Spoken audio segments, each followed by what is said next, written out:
So Tony Yayo and Math Hoffa was having a conversation on he'd rather deal with OGs than YNs because YNs will really do it to you. And Math Hoffa was arguing like, well, the streets ain't real. These youngers trying to run in the streets and they ain't on shit. The streets is a myth. I done said this before. The streets is a myth. But when it was real to me, it was real. It was real. So when you see these folks and they want to portray this lifestyle, it's real to them, bro. So they coming off the hip. You think a youngin' ain't gonna do it because he just was in the house watching internet videos and he start coming outside and he start talking, but they'll do it to you faster than somebody that grew up in the streets their whole life. Because somebody that grew up in the streets the whole life, they know the consequences. They didn't see somebody get smacked. They didn't see certain shit, so they kind of affected.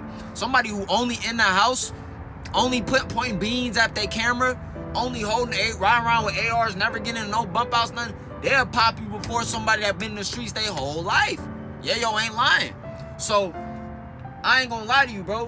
When I say the streets is a myth, it is, bro. But that don't mean it's like, it's not real energy tied to it. Y'all just get it usurped like a real life Monopoly board or like a real life purge game, right? Like, real life is being affected, but it's a myth because you were sold the illusion that this is a lifestyle that can be maintained. That's why it's a myth. That's why it's like a fallacy. That's why it's like a illusion when you speak of it in that way. When somebody say the streets is a myth, it means you can't live a successful lifestyle after partaking in this life. It only leads you down two paths, dead or in jail.